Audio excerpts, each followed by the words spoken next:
A'udhu billahi minash shaitanir rajim. Bismillahir rahmanir rahim. Ceci est le prêche du 12 juin 2020 à la sortie du confinement,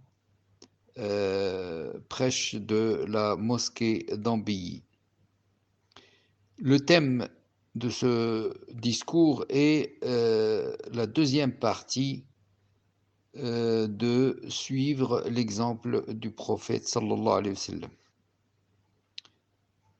Vendredi dernier, on a déjà vu qu'il fallait absolument suivre l'exemple des prophètes et surtout du dernier prophète, Sidna Muhammad sallallahu alayhi wa sallam, car ils ont été envoyés à l'humanité pour qu'ils soient suivis, car le fait de les suivre, cela conduit vers le chemin du paradis. Ce sont des exemples dans la force de l'adoration, la pratique cultuelle, l'invocation et la soumission à Allah subhanahu wa ta'ala. On l'a déjà vu la semaine dernière. Notre messager, Sidna Muhammad sallallahu alayhi wa sallam, a toutes les qualités et les compétences requises qui lui ont été attribuées par Allah subhanahu wa ta'ala. Comme on a dit, il lui a dit dans Sourate Noun, tu as certes une éthique éminente, donc il a toutes les compétences requises pour être pris pour exemple, et dans tous les aspects de la vie, de sa vie, en tant qu'homme d'État, époux, juge, père, fils, compagnon, et même adversaire de ceux qui l'ont combattu. Son comportement vis-à-vis de ses adversaires est un exemple pour nous. Un aspect majeur de sa vie qui nous insiste à l'imiter encore plus, c'est sa science et sa connaissance d'Allah subhanahu wa ta'ala.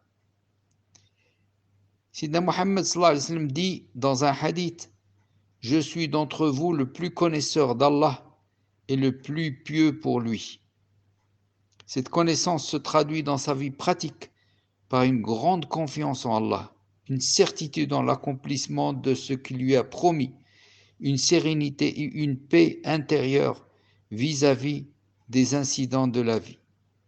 À partir du moment où Allah subhanahu wa ta'ala lui a dit « Allah te protégera contre les gens » Wallahu ya'simuka minan nas, il a renvoyé les gardes qui l'accompagnaient habituellement et leur a dit rentrez chez vous, Allah subhanahu wa ta'ala s'occupe de ma garde.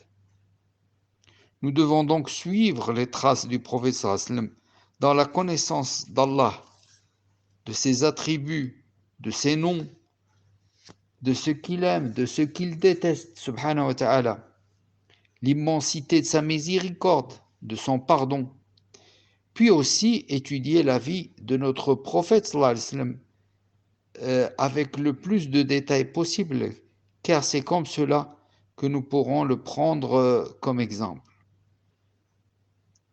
À notre époque, les idoles, notamment des jeunes, se multiplient, tantôt dans les domaines du sport, tantôt dans le cinéma, dans la chanson. Les fans vont vous citer leur vie de ces idoles, dans le moindre détail, leur façon de parler, de chanter, de s'habiller, leurs exploits sportifs, leur famille. Malheureusement, la catégorie musulmane de ces jeunes qui prennent des idoles ne connaissent rien de notre bien-aimé prophète sallallahu alayhi wa sallam, qui pourtant, le seul qui mérite d'être suivi et pris pour exemple. Comment alors pourra-t-on bénéficier de la reconnaissance du prophète? Comment il va nous reconnaître le jour du jugement dernier et nous appeler à boire de son lac, Al-Hawd, comment pourra-t-on bénéficier de son intercession, shafa'a, auprès d'Allah subhanahu wa ta'ala, et ô combien on en aura besoin. Et comment pourra-t-on aussi faire partie du groupe qu'il va présider en direction du paradis. J'espère qu'Allah subhanahu wa ta'ala, je demande à Allah que notre exemple, unique exemple, soit le prophète sallallahu alayhi wa sallam, et qu'à travers le prophète sallallahu alayhi wa sallam, notre but c'est d'atteindre la piété et la reconnaissance d'Allah subhanahu wa ta'ala et de gagner l'ultime récompense qui est le paradis. Jazakumullahu khairan. Assalamu alaikum wa rahmatullahi wa barakatuh.